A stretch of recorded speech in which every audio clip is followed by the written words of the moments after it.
Holiday burnout. It's not the holiday music. It's not the sappy movies with predictable endings.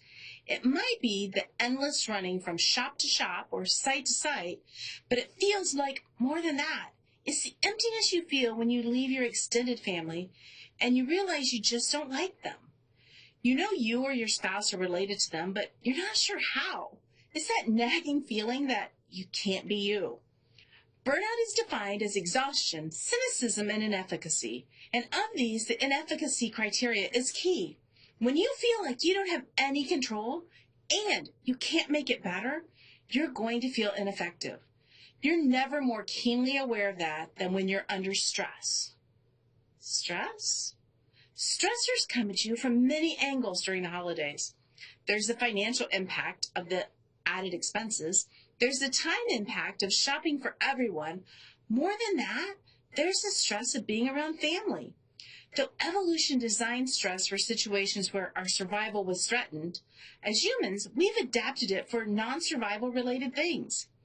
If you're worried about how you'll be able to buy gifts for all the children, you'll experience the same stress that our ancestors felt when they discovered there was a lion nearby. The only mitigating factor for us is our assessment of our capacity to address the stressor. If you believe you'll be able to afford all the holiday gifts, then you won't stress about their cost.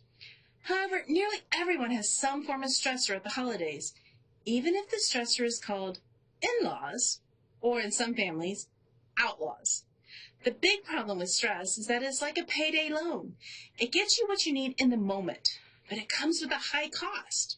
Stress physiologically shuts down long-term processes like digestion and immune system to allow your resources to be used for short-term challenges.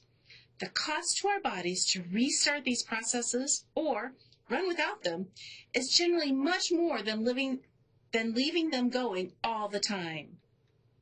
Let's do an assessment. It doesn't exactly matter what you tell yourself about the relative degree of risk that there is during the holidays. Except for a relatively small percentage of families, gatherings don't result in a call to the police or the fire department. Now, don't count burning food and setting off the smoke detector. Despite that, gatherings can be stressful. There's the uncomfortable conversation you prefer to avoid that every cousin who hasn't seen you will start.